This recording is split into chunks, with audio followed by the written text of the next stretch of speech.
નમસ્કાર, આપ જોઈ રહ્યા છો મંતવ્ય ન્યૂઝ અને શહેરથી ગામ સુધીમાં હું છું આપની સાથે નંદની। સમાચારોની શરૂઆત કરીશું તો અમદાવાદની જીએલએસ કોલેજ ખાતેથી આ સમાચાર સામે આવી રહ્યા છે। અસામાજિક તત્વોનો આતંક સામે આવ્યો છે।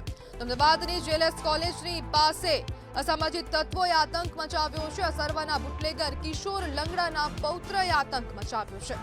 આદિત્યએ ગાડીમાં તોડફોડ કરી વિદ્યાર્થી પર હુમલો કર્યો છે। સમગ્ર વીડિયો પણ સામે આવ્યો છે। નશાની હાલતમાં ગાડીમાં હથિયાર વડે તોડફોડ કરવામાં આવી છે।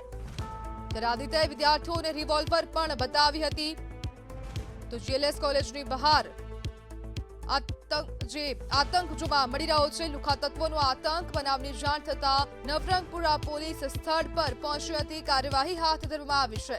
આદિત્યએ થોડા સમય અગાઉ પણ અકસ્માત કર્યો હતો અને આજ મુદ્દે આપણી સાથે સંવાદદાતા રવિ ભાવસાર જોડાઈ ગયા છે। જે રવિ, હવે અસામાજિક તત્વોનો આતંક જોવા મળી રહ્યો છે, શું કહેશો?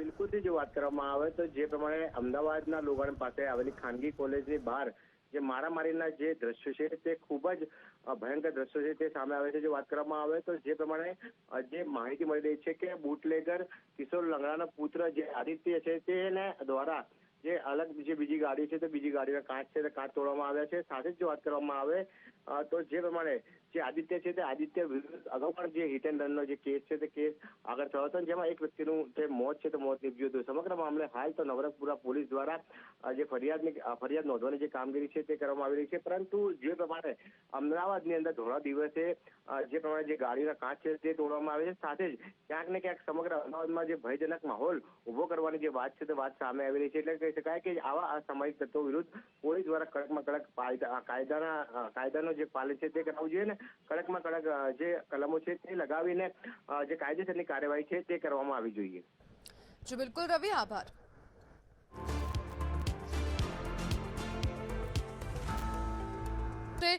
જે રુસ્યંત, હવે વાહન ચાલકોને ખૂબ હાલાકી પડી રહી છે અને ગરમીનો પારો જે સતત વધી રહ્યો છે અને તેને જ પગલે ડામરનો રોડ પીગળવાની શરૂઆત થઈ છે, શું કહેશો? જી ચોક્કસથી કહી શકાય કે ગરમીની સિઝન શરૂ થઈ ગઈ છે ત્યારે નવસારી જિલ્લામાં પણ જે યલો એલર્ટ જાહેર કરવામાં આવ્યું છે। આજ જે ગરમીની વાત કરવામાં આવે 40 ડિગ્રીનું જે ટેમ્પરેચર હતું, જેના કારણે જે નવસારી શહેરમાં જે રોડ રસ્તા જે ડામરના રોડો છે તે ડામરના રોડો પીગળવા પામ્યા હતા, જેના કારણે જે વાહન વ્યવહાર છે તેમજ જે પગપાળા જે લોકો જઈ રહ્યા હતા તે પગપાળા ચાલી રહ્યા હતા, તેઓના ચંપલ પણ જે ડામર પીગળે તેમાં ફિટ થઈ ગયો હતો, જેના કારણે લોકોને ભારે હાલાકીનો સામનો કરવાનો વારો આવ્યો હતો। જી રુષ્યંત, આભાર। નવસારીની આ સમગ્ર ઘટના નુકસાન ગયું છે। જ્યારે બનાવમાં આગના કારણે ખેડૂતને ખૂબ નુકસાન થયું છે। જ્યારે ઘઉંના ખેતરમાં આગ લાગતા અફરાતફરીનો માહોલ પણ સર્જાયો હતો। ગામ લોકો આગ બુઝાવવાના પ્રયાસો પણ હાથ ધર્યા હતા, જેમાં ખેડૂતના મોઢે આવેલો કોળિયો છીનવાઈ ગયો છે। જ્યારે આ ઘઉંનો ઊભો પાક બળીને ખાક થયો છે। 25 વીઘા જેટલા જે આ જમીન છે તેમાં ઘઉંનું વાવેતર કરાયું હતું અને આ સમગ્ર નવા વેગડવાવ ગામની આ સમગ્ર ઘટના છે।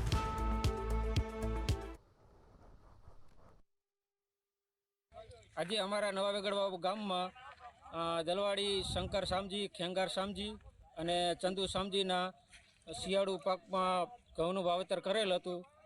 જે ખેતરમાંથી પીજીવીએસએલની દિવ્યાંગ ફીડરની લાઇન પાસ થતી હતી, જેના જમ્પરમાં સ્પાર્કિંગ થતાં 25 વીઘાના ઘઉં બળી અને ખાંક થઈ ગયા છે।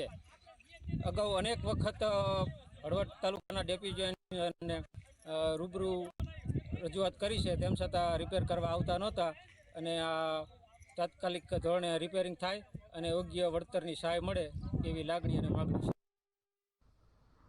તો મહેસાણાના ઊંઝા ખાતેથી સમાચાર સામે આવી રહ્યા છે। અકસ્માતની આ ઘટના સામે આવી રહી છે। તો અકસ્માત સર્જાયો છે। અકસ્માત સુરતમાં વિદ્યાર્થીઓના આપઘાતનો મામલો સામે આવ્યો હતો, ત્યારે આ આપઘાત મામલે મોટો ખુલાસો થયો છે। 15 દિવસમાં બંને વિદ્યાર્થીનીઓને પ્રેમી સાથે બ્રેકઅપ થયું હતું। પ્રેમી સાથે બ્રેકઅપ થતા બંને વિદ્યાર્થીનીઓએ પગલું ભર્યું હોવાનું સામે આવ્યું છે।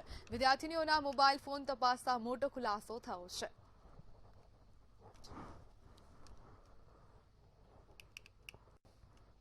અમદાવાદના દાણી લીમડા વિસ્તારમાં સામાન્ય ઘરકંકાસ ઉગ્ર સ્વરૂપ ધારણ કરતા મારામારીની ઘટના સામે આવી છે।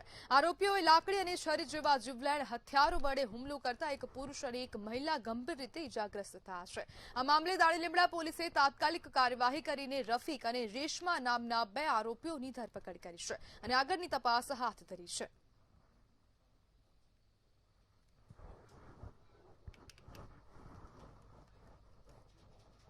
કચ્છના ભચાઉ તાલુકામાં આવેલી વિશ્વવિખ્યાત ધોળાવીરા હેરિટેજ સાઇટ માટે 2005માં 9 ખેડૂતોની લગભગ 125 એકર જમીન સંપાદન કરાઈ હતી. ત્યારે ખૂબ ઓછું વળતર આપવામાં આવતા ખેડૂતો કોર્ટમાં ગયા હતા. 31 જુલાઈ 2023ના રોજ ભચાઉ સિવિલ કોર્ટે ખેડૂતોના પક્ષમાં ચુકાદો આપીને વધારાનું વળતર ચૂકવવાનો આદેશ કર્યો હતો. છતાં રકમ ન ચૂકવાતા હવે રાજકોટ સિવિલ કોર્ટે પુરાતત્વ વિભાગની રાજકોટ ઓફિસની મિલકત જપ્ત કરવાનો વોરંટ જારી કર્યો છે. કોર્ટના બેલીફ સાથે ખેડૂતો ઓફિસે પહોંચી કોમ્પ્યુટર, ફર્નિચર સહિત સામાન જપ્ત કરવાની કાર્યવાહી શરૂ કરી હતી. રાજકોટ સિવિલ કોર્ટનો ઐતિહાસિક ચુકાદો તે સામે આવ્યો છે. મહત્વની બાબત એ છે કે ધોળાવીરાની જે જમીન છે તેને જ લઈને લાંબા સમયથી એટલે કે અંદાજિત 20 વર્ષથી એક જે કોર્ટ પ્રક્રિયા ચાલી રહી હતી. આપણી સાથે વકીલ અને જે ખેડૂતો છે એમની સાથે જ વાત કરીશું. સમગ્ર મામલો શું હતો, શું કહેશો, કઈ પ્રકારનો મામલો હતો અને 20 વર્ષ બાદ આ ઐતિહાસિક ચુકાદો, ઓફિસ જપ્તીની વાત સામે આવી રહી છે, કઈ પ્રકારનું? ધોળાવીરા ગામ ભચાઉ તાલુકાનું, એમાં પુરાતત્વ વિભાગે જે તે વખતે આ લોકોની જમીન સંપાદન કરેલી એ વધુ વળતર લેવા માટે ભચાઉ કોર્ટમાં ગયેલા. ભચાઉ કોર્ટે 31 તારીખે 31/7/23ના રોજ ખેડૂતો તરફનો હુકમ કરેલો હા, અને એ બાબતમાં પુરાતત્વ વિભાગ હાઈકોર્ટમાં અપીલમાં ગયેલું 2 વર્ષ પછી. આફ્ટર 2 યર્સ હાઈકોર્ટે એવું ડિસિઝન આપેલું કે તમારી બેકાળજીના કારણે ખેડૂતોને હજુ સુધી વળતર ચૂકવેલ નથી. એ બાબતમાં પુરાતત્વ વિભાગના જવાબદાર અધિકારીઓના લાખ રૂપિયાની કોસ્ટ કરી પગારમાંથી એ લોકોને પગારમાંથી પૈસા ચૂકવવા નહીં. આજ દિવસ સુધી આ લોકો પૈસા ચૂકવ્યા નહીં. એટલે ખેડૂતોએ રાજકોટ કોર્ટમાં વળતર લેવા માટે દરખાસ્ત દાખલ કરેલી. રાજકોટ નામદાર સિવિલ કોર્ટે આ લોકોને જપ્તી ઓર્ડર ઇસ્યુ કરેલા. આજે આ લોકો એસી હોય, કોમ્પ્યુટર હોય, ફ્રીજ હોય, જે પણ વિભાગ હોય એ જપ્ત કરી લેવું. શું કહેશો, ખેડૂત છો તમે, ખાસ જપ્તીનો જે ચુકાદો જે રાજકોટ સિવિલ કોર્ટે આપેલું છે, શું કહેશો, કઈ રીતના અત્યારે તમે જપ્તી કરશો? જપ્તી એટલે અમારે જે સામાન છે ને, કોમ્પ્યુટર કે જે ફ્રીજ કે જેવું જે છે એસી એવું, અમારી ટોટલ જમીન 120 એકર છે. ખેડૂત છે 9 અને અમને કોઈ પૂરો નિરાકરણ નથી દેતા. એમ તમે શું કહેશો, શું નામ તમારું અને આ જે ચુકાદો આવ્યો ઐતિહાસિક ચુકાદો, આ ચુકાદાને લઈને તમે શું કહેશો, અત્યારે શું તમે જપ્ત કરશો? મારું નામ રાજાભાઈ, રાજા દેવા, ગામ ધોળાવીરા, તાલુકો ભચાઉ. ત્યાં ધોળાવીરામાં આપણી જમી છે. એ જમી આજ 20-21 વર્ષથી એણે જપ્ત કરી. અમને કોઈ પૂરી વળતર નથી આપી. બરાબર, પૂરી વળતર નથી આપી. પછી અમે કેસે જીતી ગયા. કેસ જે કર્યો કેસ હાઈકોર્ટમાં જીતી ગયા. હાઈકોર્ટમાંથી હુકમ થઈ ગયો કે અમને વળતર આપી દો. હજી અમને કોઈ વળતર નથી આપી. તો આજ તો અમારે એ જ છે કે જે કોર્ટ છે આપણે ઓફિસ, એ ઓફિસમાંથી જે ફર્નિચર અંદર છે એ બધું અમારે જપ્ત કરવાનું છે. કોમ્પ્યુટર છે, કોઈ ફ્રીજ છે, એ બધા અમારે જપ્ત કરવાના છે. તમે શું કહેશો, ખાસ તો લાંબા સમયથી જે આખો જે કેસ પ્રક્રિયા ચાલી ત્યારબાદ પણ જે મળવું જોઈએ તે હજી સુધી તેઓને ન્યાય નથી મળ્યો અને તેના જ કારણે જે આ ચુકાદો આવ્યો છે એને ઐતિહાસિક કહી શકાય? આ ચુકાદો એક જોવા જઈએ તો ઐતિહાસિક કહેવાય કે સરકાર સામે જો આટલા ખેડૂતોને લાચાર બનવું પડે તો એનાથી ઉપર કોઈ ન હોય. એટલે જે 2023નો ચુકાદો આવ્યો 31/7/2023ના, એ ચુકાદોનો અમલવારી ન કરતા આજ રોજ રાજકોટ કોર્ટ દ્વારા જપ્તી વોરંટ ઇસ્યુ કરવામાં આવેલ છે. અને જપ્તી વોરંટની અંદર જે ઓફિસની અંદર જે વસ્તુઓ છે એ તમામ વસ્તુ આજ રોજ અમે જપ્ત કરશું.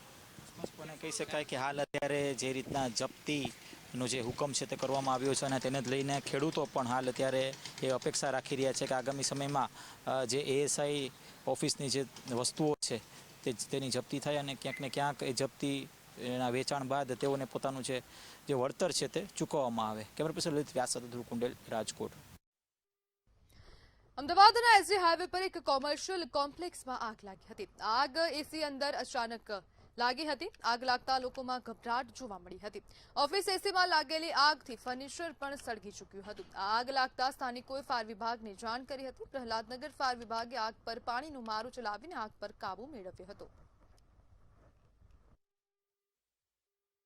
કોલ મળેલો સબથિયા 8મા માળે, ત્યાં કંઈ 8મા માળે શોર્ટ સર્કિટથી એસીમાં કંઈક આગ લાગેલી છે. આખી બિલ્ડિંગમાં ધુમાડા થાય છે એવો અમને એક મેસેજ મળ્યો. તાત્કાલિક પ્રહલાદનગર ફાયર સ્ટેશનથી ગાડીઓ રવાના કરી અને 8મા માળે પહોંચી અને ફાયરના એક્સ્ટિંગ્વિશરથી તાત્કાલિક આગ બુઝાવી દીધેલી છે. કોઈ જાનહાની નથી. અમદાવાદમાં દિવસ અને રાત અકસ્માતોની સંખ્યામાં વધારો જોવા મળે છે. ઘણા અકસ્માતમાં લોકોને ફાયર બ્રિગેડ બચાવે છે. આવી જ ઘટના શાંતિપુરા પાસે થઈ હતી. એક ટ્રક ડ્રાઈવરનો ભયાનક અકસ્માત થયો હતો. ડ્રાઈવર અકસ્માતમાં કેબિનમાં ફસાઈ ગયો હતો. સ્થાનિક લોકોએ બહાર કાઢવાના પ્રયાસો કર્યા, પરંતુ ડ્રાઈવર બહાર નીકળી ના શકતા ફાયર વિભાગની મદદ લેવામાં આવી હતી. ફાયર વિભાગે 2 થી 3 કલાક જહેમત બાદ આ ડ્રાઈવરને સુરક્ષિત બહાર કાઢીને હોસ્પિટલ સારવાર અર્થે ખસેડ્યો હતો.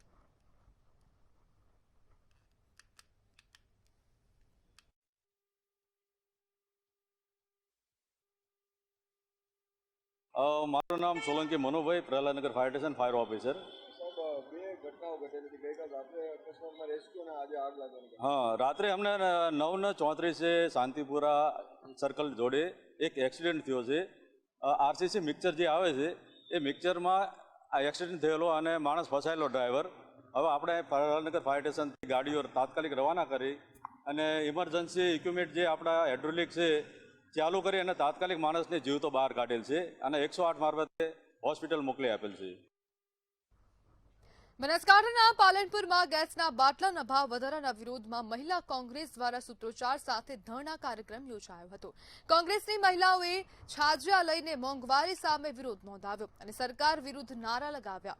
બાદમાં જિલ્લા કલેક્ટરને આવેદનપત્ર આપીને ગેસના ભાવ ઘટાડવાની માંગ કરવામાં આવી. જોકે કાર્યક્રમમાં મહિલા કોંગ્રેસની પાંખી હાજરી જોવા મળી હતી. પાલનપુર નગરપાલિકાની માત્ર 2 મહિલા કોર્પોરેટર જ કાર્યક્રમમાં હાજર રહી હતી, જ્યારે અન્ય મહિલા આગેવાનો ગેરહાજર રહેતા ચર્ચા ઉઠી હતી. કાલે 8 માર્ચ એટલે મહિલા દિવસ હતો અને 7 માર્ચે આ સરકારે ગેસના ભાવમાં 1-2 રૂપિયો નહીં સીધા 60 રૂપિયાનો વધારો કરી અને મોંઘવારી એટલી બધી વધારી દીધી કે બહેનોના રસોડાનું બજેટ ખોરવાઈ જાય. આજે બહેનો મજૂરીએ જાય તો 250 રૂપિયા કે 300 રૂપિયા મજૂરી મળે છે અને મોંઘવારીનો માર એટલો બધો છે કે એમને ઘર ચલાવવા માટે દરરોજે 500 કે 700 રૂપિયાની જરૂર પડે તો બહેનોને ઘર કેવી રીતના ચડાવવું? રાષ્ટ્રીય આંતરરાષ્ટ્રીય મહિલા દિવસના આગલા જ દિવસે સરકાર દ્વારા ગેસની અંદર સીધા 60 રૂપિયાનો વધારો કરી અને મહિલાઓને માથે હાથ રાખીને રોવાનો વારો આ સરકારે લાવ્યો છે. ત્યારે અમારે સૌ મહિલાઓના વતી સરકારશ્રીને અમે કહેવા માંગીએ છીએ કે જ્યારે આપ કહેતા હતા કે તમારા ભાઈને યાદ કરજો, જ્યારે તકલીફ હોય ત્યારે તમારો ભાઈ આવીને ઉભો રહેશે, ત્યારે અમારા ભાઈને અમે યાદ કરીએ છીએ. ક્યાં સંતાઈ ગયા છો? ગીર સોમનાથ અને જૂનાગઢમાં બાળકો ગુમ થવાનો મામલો સામે આવ્યો હતો. ત્યારે આ મામલે ભાજપના ધારાસભ્ય મહેશ કસવાલાનું નિવેદન સામે આવ્યું છે. તેમણે જણાવ્યું કે ગીર સોમનાથમાં ગુમ થયેલા તમામ 46 બાળકો શોધી કાઢવામાં આવ્યા છે. મળેલી ફરિયાદો બાદ 150 બાળકો મળી આવ્યા છે અને બાકીના 2 બાળકોની શોધખોળ ચાલુ છે.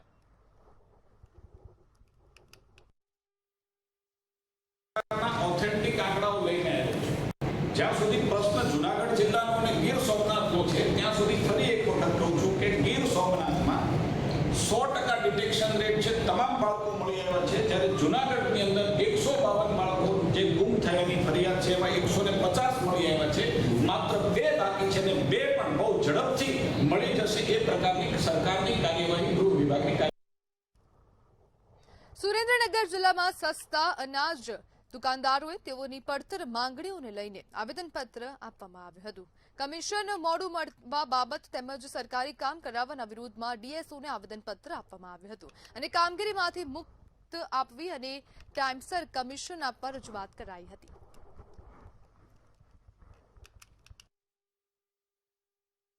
લગભગ 7 મહિનાથી મને કમિશન મળ્યું નથી અને હું નાનો માણસ છું, પૈસા ભરી શકું તેવી પણ મારી પરિસ્થિતિ નથી.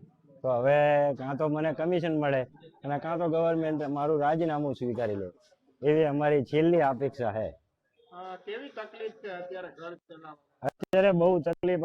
અમારા બાળકોનું પોષણ ના કે 8,000 રૂપિયા મને કમિશન મળે લગભગ 6 મહિનાથી અને કેન્દ્ર સરકારનું કમિશન જ નથી મળ્યું.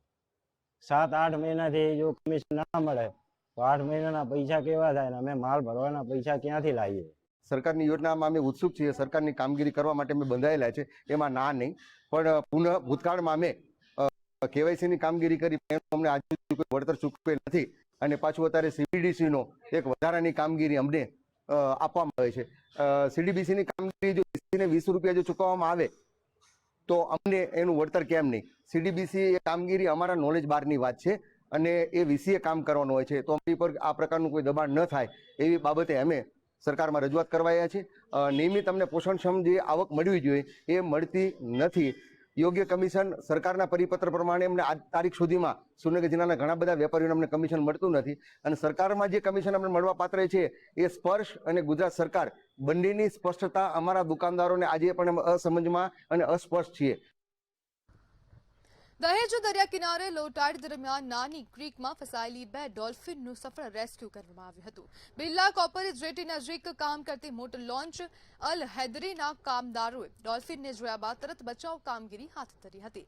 દોરીની મદદથી બંને ડોલ્ફિનને ફરી દરિયાના પાણીમાં છોડતા તે સલામત રીતે દરિયામાં પરત ફરી ગઈ હતી. રોજા હોવા છતાં સબીરભાઈ સોઢાએ કાદવમાં જઈ મહેનતપૂર્વક આ કામગીરી કરી હતી, જેને લઈને લોકોમાં ખુશીની લાગણી જોવા મળી હતી.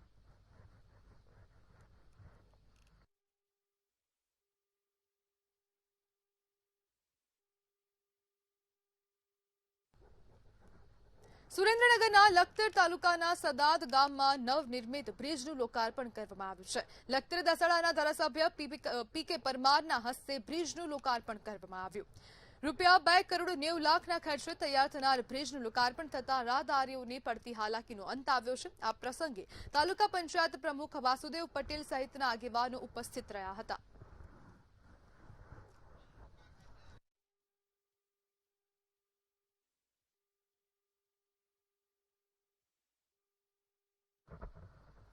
સમાચારમાં આગળ વાત કરીએ તો ધંધુકા ખાતેથી સમાચાર સામે આવી રહ્યા છે. આંગણવાડી બહેનો દ્વારા આવેદનપત્ર આપવામાં આવ્યું છે. તો ધંધુકાથી આ સમાચાર સામે આવી રહ્યા છે. ધંધુકા ખાતે આંગણવાડી બહેનો દ્વારા આવેદનપત્ર આપવામાં આવ્યું છે. તો આંગણવાડી બહેનોએ આવેદનપત્ર આપ્યું છે. છેલ્લા ઘણા સમયથી આવ્યું છે.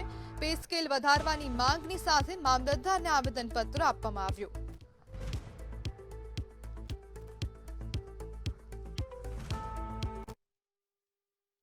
મારી સરકારશ્રીને એક નમ્ર વિનંતી છે કે અમારે આંગણવાડીની બહેનો રહી એમને આ મોબાઈલની જે કામગીરી છે ને એમાં ઓનલાઈન કામગીરી બહુ વધી ગઈ છે.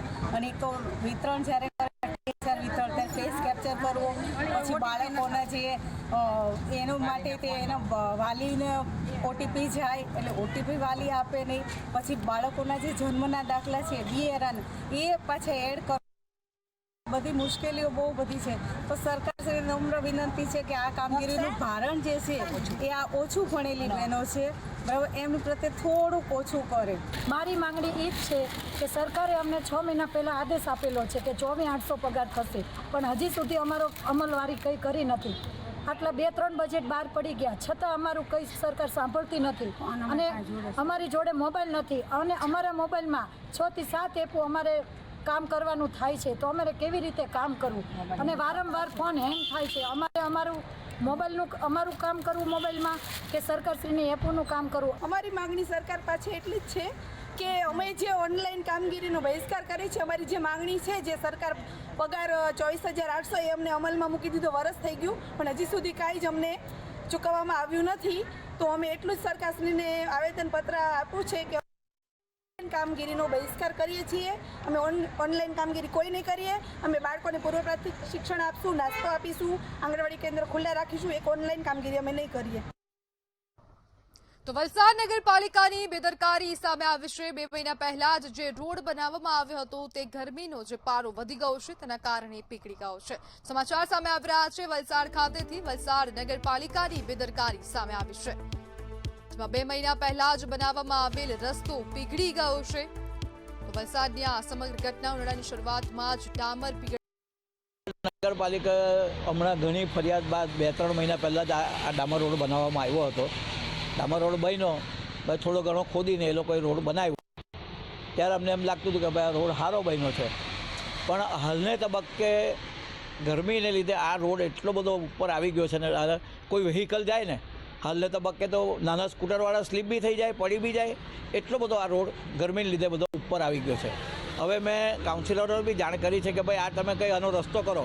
વચ્ચે એના પર એ લોકોએ ડસ્ટ નાખી દીધેલું, ત્યારે બી આવી રીતે રોડ આખો ગરમીથી એ થઈ ગયેલો. આ દાણા બજારમાં જ્યારે ડામર પેલા ઉખેડ્યું ત્યારે બી મેં કીધું ભાઈ વ્યવસ્થિત બનાવજો, તમે ડામરિયા પથ્થર લાગીને એને વ્યવસ્થિત બનાવજો. નહીં એમ કે એકદમ બરાબર બનાવી દઈશું. અચ્છા બનાવ્યો તો એવું બનાવ્યું કે અત્યારે જેમ ગરમી પડે તેમ ડામર પીગળીને ઉપર આવે છે. ઉપર આવવાથી વ્હીકલ ચાલવામાં તકલીફ પડે, માણસ ચાલે તેના પગ ચોંટી જાય, ગાડીઓ સ્લીપ થાય.